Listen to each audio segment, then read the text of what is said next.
Okay, so again, let's take our little graph here and start out with this point A. Okay, and we should be able to figure out the elasticity at point A. We could. If we know the slope of this line at point A, then we have the price and the quantity, and we can figure out the elasticity at point A, which is called, cleverly enough, the point elasticity. So if I know what the slope is, right? So this point elasticity here, this point elasticity is going to be price over quantity, right? Go back one slide. Price over quantity. So P over Q times 1 over the slope.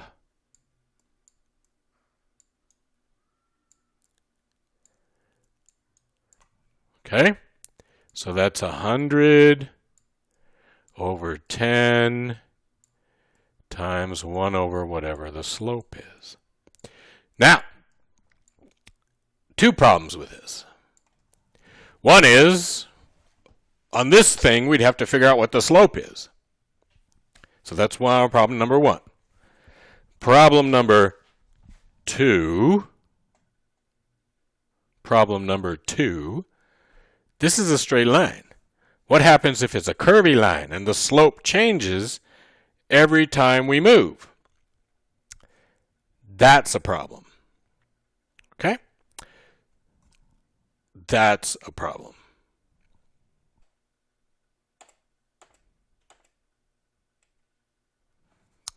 All right. So what's the slope at A? If it's a straight line, I can really figure that out and do it. If it's a curvy line, then to do that elasticity, I'd need to play with calculus, and I know most of you don't want to do that, even though you've never tried calculus and you don't know whether it's hard or not. You just assume it's difficult because people told you or something. It's not really that hard. So instead, we take 2 points. We take point A and point B. And we calculate the elasticity between points A and B. Now, if you know anything about, like, math, this piece of the line from here to here, that piece of the line, that's called an arc. Okay? A piece of a line is called an arc. So what we're going to do right here is calculate something called, you got it, an arc elasticity. Ooh, makes you all tingly, doesn't it? Arc elasticity. We're going to average things out between those 2 points, between A and B. So we're not going to find the specific elasticity of any point on the line between A and B. We're going to find the average elasticity of all the points between A and B. Is that exciting? It's exciting. Okay? To do that, one of the things we're going to do is we're not going to use, if we were at 110 at A and at B we're at $70 and we sold 14. We're not going to use 100 or 70 or 10 or 14. We're going to use 85 and 12.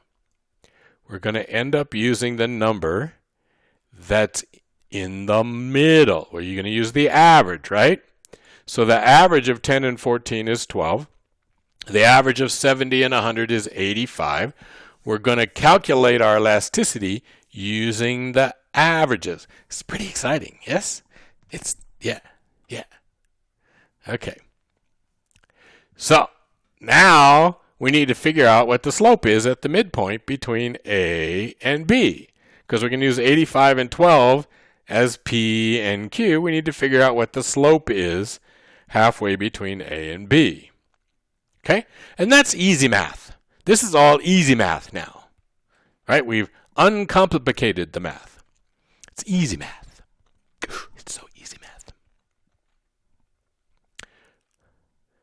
All right, so again, the midpoints are 85 and 12. 85 and 12. Okay?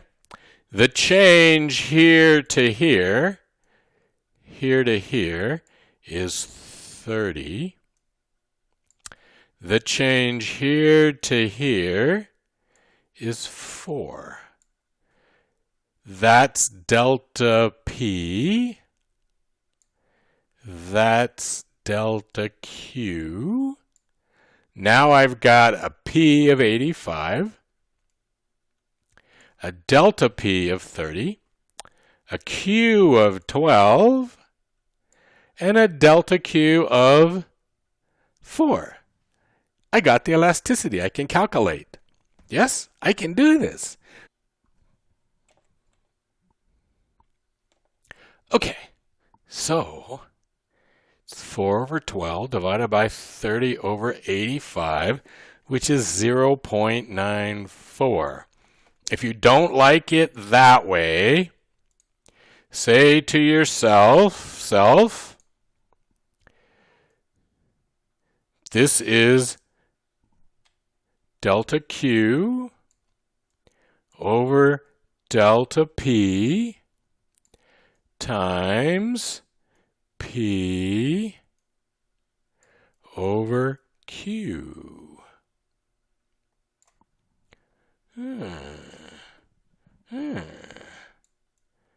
Right? And that's 0.94.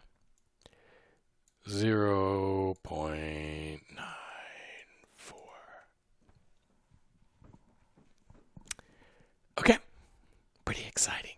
It's actually minus 0.94, but we're going to ignore the negative sign. So remember, 85 is there, 12 is there, that's 4, that's 30. 4, 30, 12, 85. Okay. What do the numbers mean? Well, we have terminology, if you didn't believe that.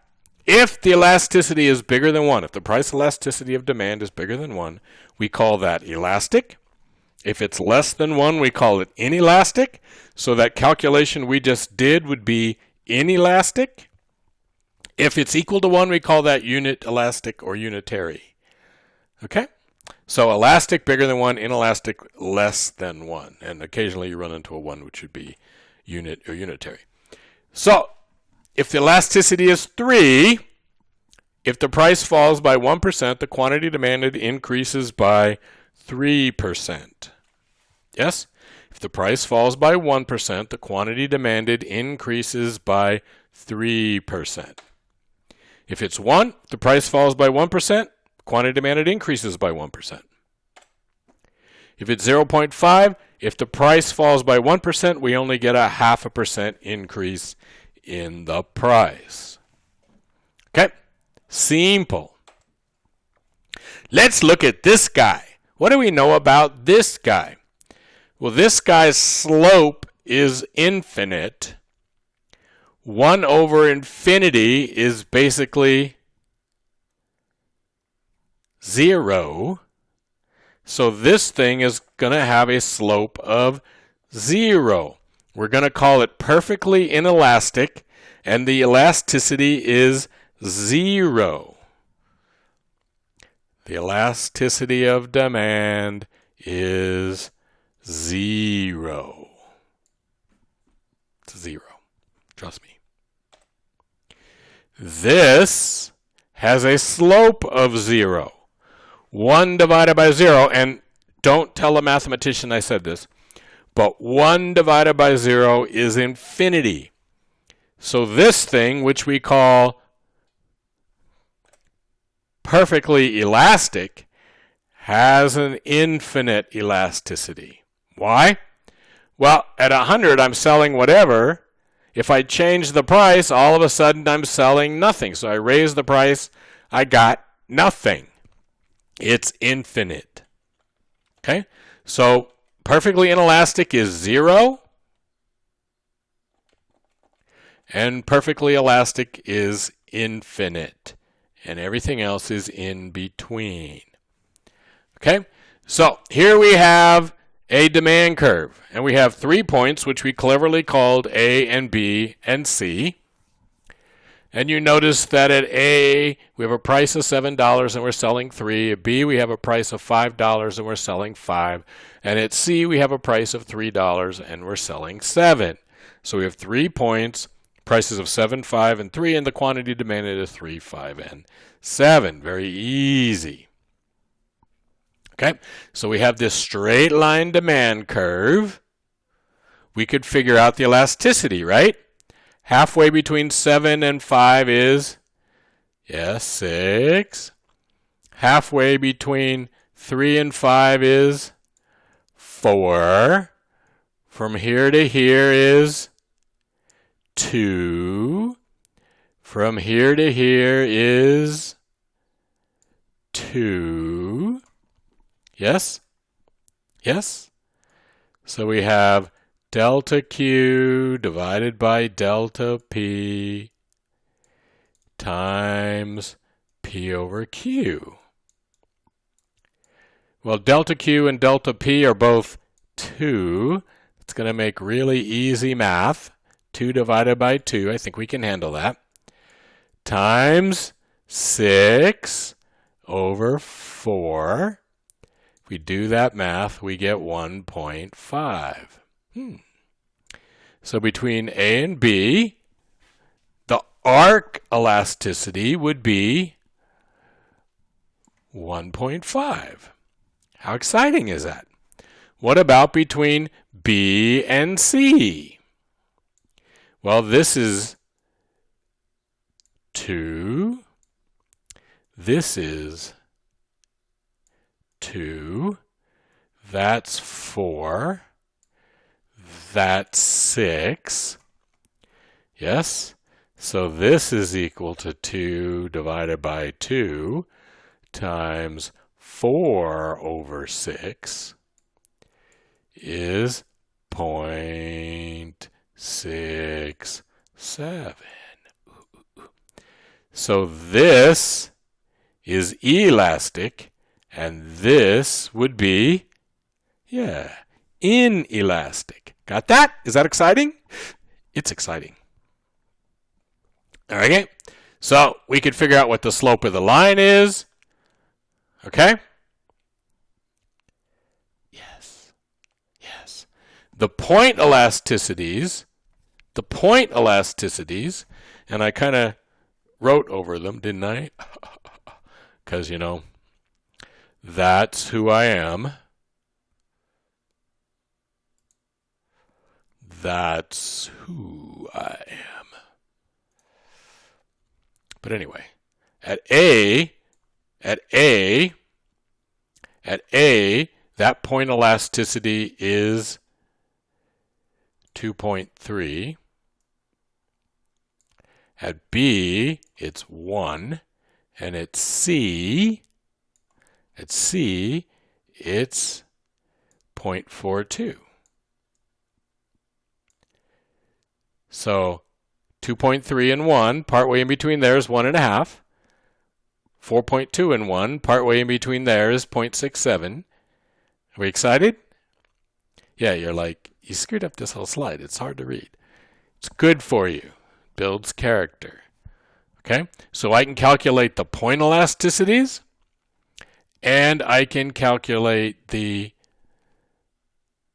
arc elasticities. The slope of the line is 1. I made the line has a slope of 1, so it's really easy. But we have the 3 point elasticities and the 3 arc elasticities. So here's the 2 arc elasticities. That's the average elasticity along that piece of line. That's the average elasticity along that piece of line. And each one of these 3 points has its little point elasticity. Okay? Pretty exciting.